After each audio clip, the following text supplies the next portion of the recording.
Hey, it's Greg here with Outdoors on the Cheap. I'm in the process of upgrading my boat. I got a boat here that I use in the ocean for fishing. It's a little on the small side. I can get by with it, but there's days when it's rough where I wish I had a little bit bigger boat. And that's something I'm thinking about right now. And I'm in the process of buying a boat and selling a boat. And I thought I'd do a video on a few tips if you're going to sell a boat. Things you should show potential buyers, put their minds at ease, and it'll actually help you sell boats. And then I'm going to end the video with a kind of a rant, an experience I just had with a boat I was really interested in buying. And the seller basically blew it by just appearing really shifty. So I'll talk about that at the end, because I want this video to be mostly positive about what to do rather than what not to do. All right, so in terms of pictures, I think you should give the viewer lots of things to work with. I'm trying to help you sell boats here, right? You want to get the best price you can for the boat. You want to get the most looks, right? If you got bad pictures, not a lot of views, people might not even contact you. So in my opinion, you want one good shot from the back, a shot from each side, okay? Close-ups of the model of the boat, right? Also a shot, like good close-ups of the motor, right? How the motor works. This one's oil injected. Maybe something up really nice and close, showing the actual decal on the motor, make and model, and that sort of thing. Take the top off, show that the engine is nice and clean, looks good on the inside, it's not all corroded and in bad shape. A good shot from the back of the boat so people can see, imagine themselves in it. A good shot of the console so they can see steering, nav, fish finder, right? Everything's in good working order. A lot of outboards, this part's all corroded, gone to pieces. So if yours looks good, you should show that. Show the state of the engine, right? You should also show that decal right there, U.S. Coast Guard. It just tells where I live in Nova Scotia, Canada.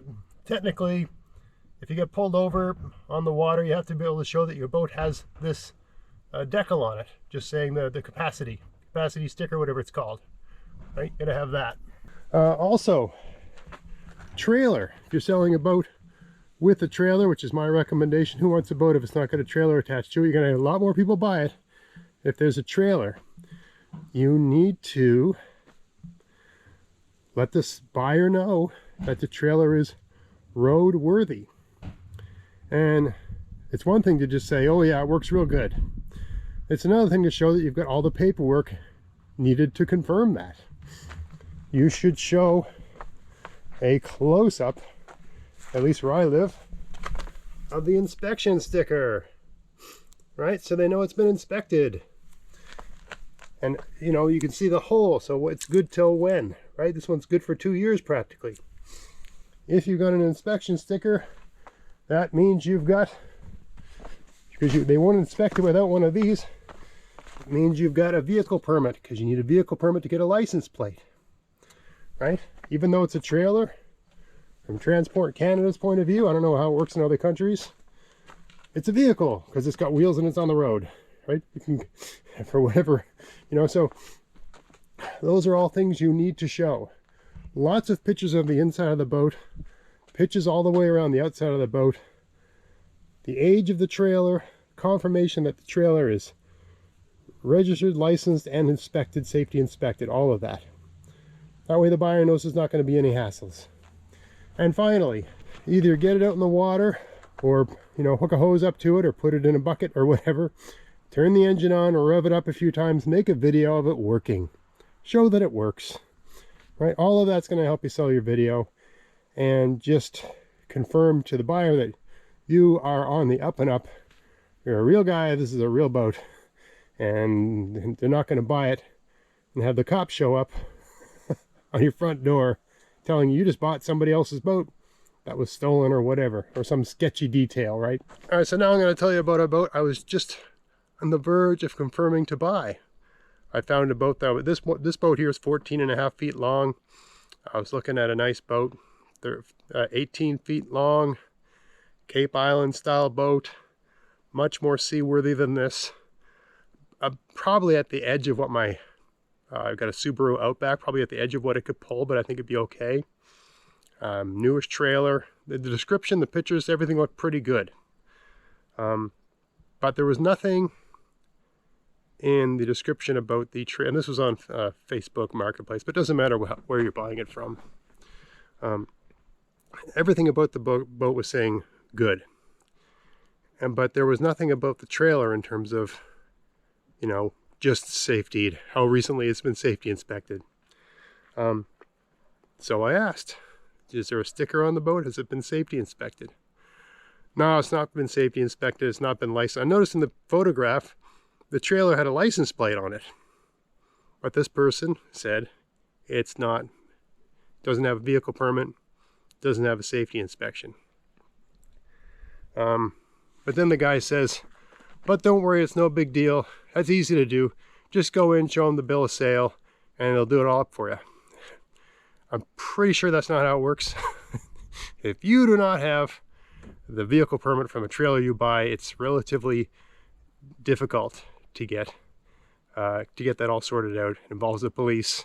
They have to confirm it's not been stolen. There's all kinds of rigmarole you have to go through. It's not easy. You buy a trailer and you doesn't have a vehicle permit for transfer of ownership when you buy it. You're not going to be legally driving that on the road for a while. There's a lot of screwing around you got to do, a lot of hassle to get that on the road. I could be wrong, but that's my understanding based on talking to Service Nova Scotia, at least where I live anyway. This is not straightforward. Now I know some guys, they just live right across the road from a lake or the ocean where they're going to use the boat, and they don't care about the trailer because it's not going to be on the road for any more than a couple seconds, right? But for anyone else who's got to tow it, you know, you're going to be on the road for 10 minutes, 15 minutes, half an hour, 2 hours or more. You even got your paperwork for that thing and you get into an accident or something, you are in deep trouble. Anyway, so I go back and forth. The guy says, no big deal, you just do this, you do that. I said, well, why don't you do it? If it's no big deal, why don't you do it? And then I'll buy your boat. I'll give you exactly the money you want. I won't hassle. I won't give you no haggling, no nothing. You know, why don't you, if it's really easy, and I said it, I think I might have even said with all due respect, why don't you do it? And then I'll buy your boat. And if it is no big deal, I mean, normally getting stuff done at the motor vehicle inspection, it's, you know, you blow about an hour or two of your life and then it's done. If I was trying to sell something to a person for $5,000, $7,000, $10,000, you know, that sort of thing, I don't mind blowing 2 hours of my life if it helps to get the thing sold. I don't think anyone should. And the higher the price goes, you know, who's going to give you that kind of money with all these question marks around the purchase? Anyway, the guy got all hot under the collar, blah, blah, blah, blah, blah. Basically told me in so many words to go F myself, blocked me, and then he took the sale down. Took the thing right off of Facebook Marketplace. Can't even see it now, which is kind of odd. I mean, if he doesn't like me, I assume he still wants to sell the boat to someone else. And even if he thinks I'm onto him, because he's got some sort of funny business going on, well, why not leave it up and find some other sucker, you know? I mean, all very, very strange. But these are all red flags. The other thing the guy did, yes, the other thing the guy did, which is I've been doing back and forth with a number of guys on Facebook trying to buy boats for the last week or so. They do this trick where they say, look, I'm going out of town in a week, and if I can't sell it, then I'm just going to put it in storage for the winter. Or this thing or that thing. It's got to sell by this Friday. It's got to sell by next Monday. The high pressure, right? Look, it's got to go. So you contact them. You show that you're really interested. They think they got, you know, they basically hooked a big one. And then you look like you're nervous about it. So they add this pressure. Oh, if you don't buy it right now, it's going to go away forever and you're not going to see it, or I'll give it to somebody else, right? The pressure. That's a little trick, at least in my opinion. I mean, it could be the case. I mean, this was a trick 3 different guys used, and they all basically would not do this for me. This easy thing, according to them, they would not do it. And they all used this high pressure trick, saying, well, if I can't sell it in a couple of days, it's gone anyway. Anyway, with this guy, he called me every name under the book, implied that, you know, something along the lines of, well, you know, if you're a real man, you could look at a trailer and know whether it's safe for yourself. If you need the government to tell you it's safe, then you know, you really shouldn't be pulling a trailer behind your vehicle. Which, again, that's a trick. Okay, I'm 53. These things don't work on me.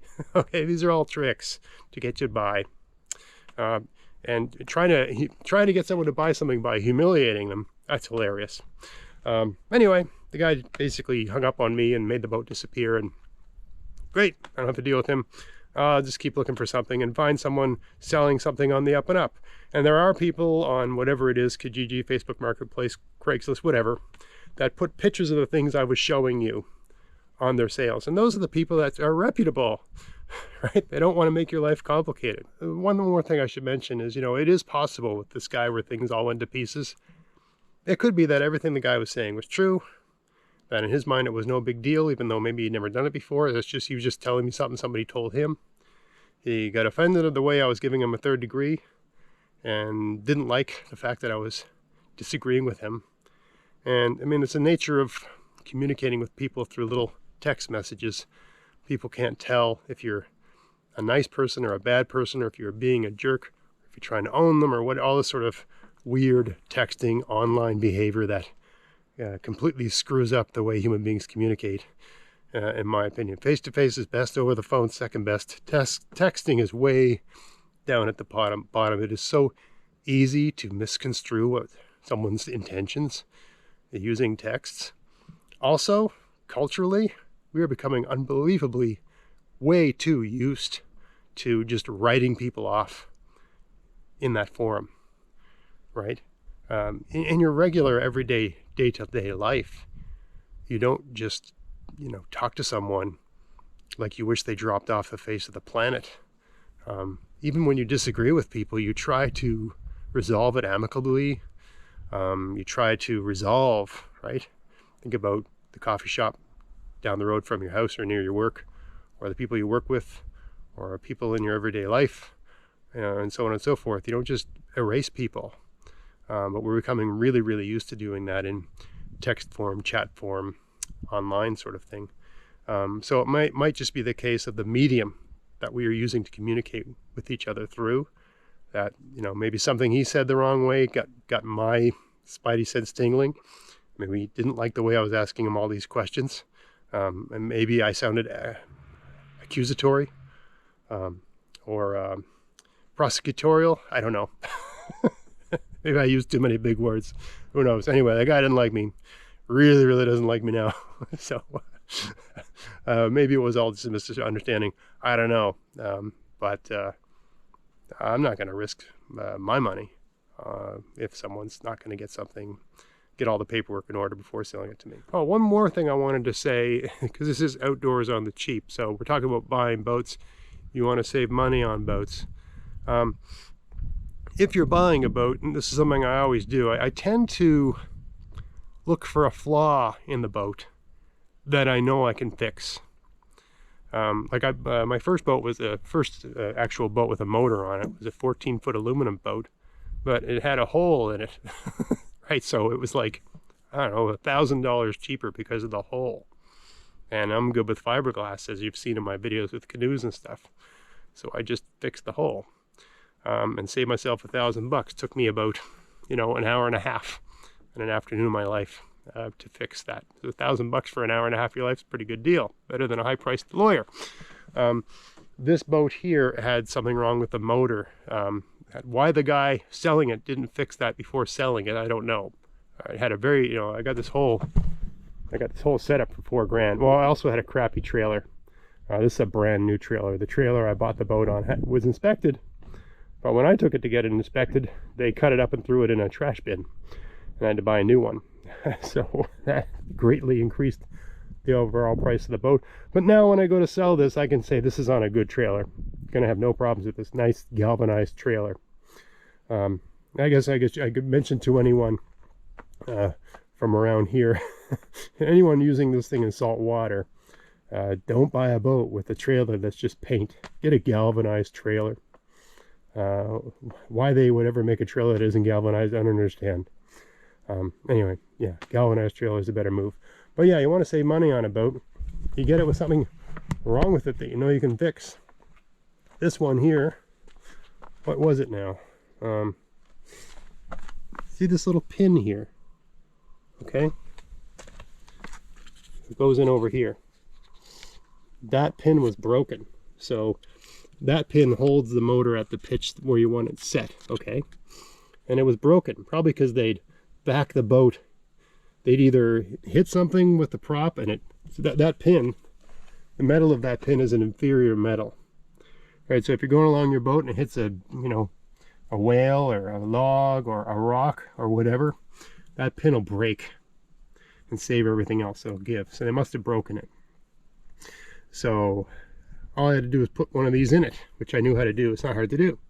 But I'm guessing lots of other guys showed up and, just thought that was kind of fishy and didn't buy the boat. So I got it for a great price. Anyway, just a few thoughts on buying and selling boats. You're trying to save money. You try to get a good price. Sometimes the price looks like it's too good to be true, and that's probably because it is. So be smart out there. If a person looks shifty, they seem to have something you really, really want, think twice. I mean, it depends on the amount of money you're spending, and how much money you can afford to just disappear into thin air. This boat I was looking at this morning was $10,000. And it was on a trailer that would cost maybe $3,000 to replace. I can't afford to have $3,000 just vanish into the air. I got 2 kids getting close to university age. I don't know what they're going to do with their lives, but I know it's going to cost me money. So yeah, I can't just have, I can make a $100 mistake. I can make a $200 mistake and recover from that. A $3,000 mistake, a $5,000 mistake, a $10,000 mistake. That's not a hole I want to dig myself out of. I've dug myself out of enough holes in my life. So yeah, doesn't matter if you want it. If you see something you want and you get that little feeling in the back of your neck, get out of there. Find another deal. Find another guy. All right, so I hope you found that interesting. If you did, please like, share, subscribe, and until next time, enjoy the outdoors on the cheap. Thanks for watching.